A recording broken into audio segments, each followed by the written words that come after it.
Hi guys, Drew here. So most of my videos so far have been me laying a foundation for my channel and future videos, but it's almost Samhain, so I really wanted to do at least one video that kind of went with the season.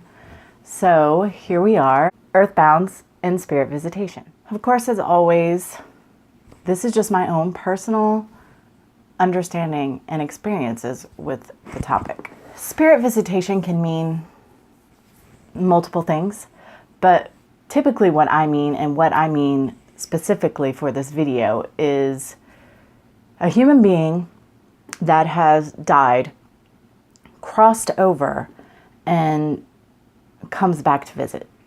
What I mean when I refer to Earthbound is a human being that has died and for whatever reason has not crossed over, and they're stuck. They are earthbound. And of course, a more mainstream word for that is ghosts. Our experiences of these two types of visitations can be pretty similar. You may feel as though you're not alone. You may experience certain sensations or fragrances in the air. This could be true for either spirit visitation or earthbound. Spirit visitation is an infrequent occurrence. What I mean by that is, it's not something that's going to happen to you every day. Perhaps the anniversary of a loved one's death has come, or you are going through or are about to go through a really trying time in your life. These might be times when spirits may come to you in visitation. A lot of times spirit visitors will leave us little mementos. Maybe feathers are significant, or coins, or seashells. Even playing songs on the radio. These can all be signs that a spirit has come to you in visitation. This is something that's kind of up to our own interpretation. It's a very personal experience, and it's not really fair for us to judge each other's experience of spirit visitation. It's something you have to decide for yourself, whether or not it was actually a spirit visitation. Earthbounds, on the other hand, tend to make themselves known on a more consistent basis. You could experience encounters with earthbounds for years. And earthbounds tend to do things like you'll hear footsteps, or you'll feel that you're being watched. Not just that you're not alone, but that someone is boring holes into you. It can be a really uncomfortable thing. It's important to note that a spirit visitor is not the person you knew in life. That person died, they shed the majority of their shadow junk, went to the other side, and whatever was left was transmuted, and they became their essence, their highest self. So if they were bossy or rude or clingy or high maintenance or anything about themselves that they didn't like or that other people didn't appreciate about them is gone. They are not that person anymore. Whereas earthbounds are that person. That person dies and they're stuck, and they don't shed anything. They keep it. And as a matter of fact, I am of the opinion that it could get quite worse. If the person was a nasty person in life, they may be a very nasty person as an earthbound. My personal theory behind this is, I've always felt like if I were to die, especially if I did not realize that I were dead, and I'm trying to interact with the world around me, and it's just going on, and I'm invisible, I would probably be scared, most definitely frustrated. I might become very angry, or may lose my grip on any sort of semblance of sanity. So while the visitor has become something more pure than they ever were in human form, the earthbound is stuck. Visitors have a higher vibration, and they are concerned with your highest good and the highest good of all. Whereas earthbounds are of a lower vibration, and they're like us but worse. And what I mean by that is, no matter how much of a humanitarian, environmentalist, caring, wonderful, empathetic person we may be, we're still stuck in ourselves. We worry about feeding ourselves and our loved ones, clothing, housing, bills, you know, all of that. Well, the earthbound is even more stuck in that, because even if, for example, a child dies and they're stuck on earth, a child could be the sweetest thing and really be a loving child, but the child's only concern is, where's my mommy and daddy? I want my mommy and daddy. Like, they are fully consumed with whatever it is that they desire, or whatever it is possibly that is holding them on the earth plane. Let's talk a bit about residual and intelligent hauntings. So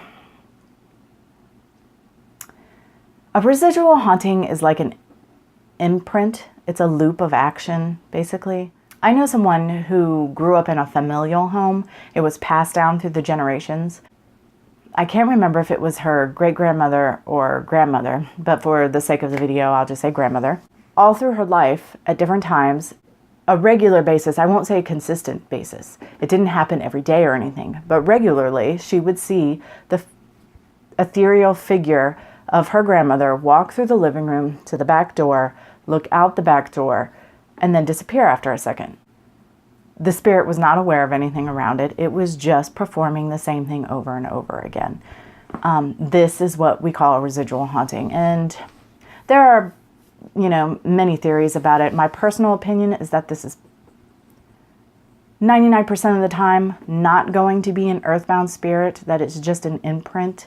There's one theory that I think is kind of interesting with regards to residual hauntings. That would be that areas that have high quantities of quartz in the ground often experience these residual hauntings, because the quartz sort of holds the imprint and amplifies it and plays it back from time to time. I'm sure that's not the case with every residual, if it's true at all. But since I love stones, I think it's a really interesting theory.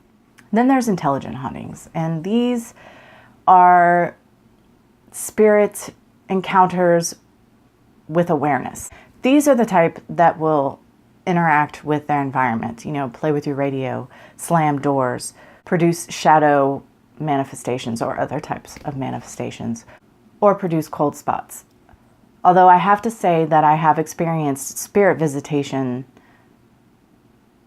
manifesting itself in shadows and things like that as well.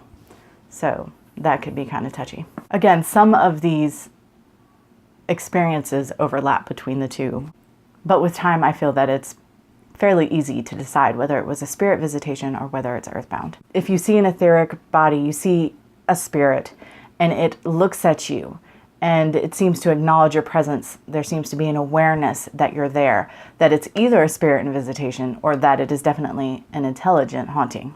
Having said that, not all intelligent hauntings seek attention. Perhaps they're not interested. Maybe they just don't care to interact with us, or they may not be strong enough to interact with us in a way that we can perceive.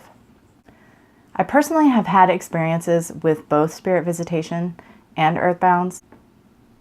I'm not really going to go into that in this video. I'm sure I'll talk about them in future videos. But in the interest of saving time, I would just say that in my experience, it's typically extremely easy to feel the vibrational difference between a spirit in visitation and an earthbound. Earthbounds feel really heavy, and you may not even feel the presence of the spirit visitation. There just may be other evidence. I want to give a quick shout out to a local business in my area. They are called Ghost Crossers, and it is their mission. They're very passionate about crossing over earthbound spirits. They use mediumship, psychic ability, and simple equipment to achieve this, but they offer many other services as well, such as psychic readings. They do psychic parties, guided meditations, clearings, and much more. So I'll leave a link in the description for anyone who's interested. So since we're talking about the dead, I thought it'd be a great opportunity to talk about our graveyard dirt. It's kind of hard to see the label. So I personally harvest our graveyard dirt from the grave of a loved one. I have my own procedure for how to do this. It is ritualistic and done with great reverence, respect, and gratitude. Something I didn't know when I first started working with graveyard dirt, because I didn't know anything about graveyard dirt. I received guidance that I needed to work with it, and I had a dream that taught me my procedure for harvesting the dirt. So I really didn't know anything about it at first, but since I've learned something that should be common sense, really, not all graveyard dirt is the same. Now, you can use graveyard dirt for any purpose that you choose, but let's say, for instance, you gathered dirt from the grave of a gambler. This dirt, while it could be used for anything, would be exceptionally useful with issues of luck, improving odds, or even intuition, because it carries that energy.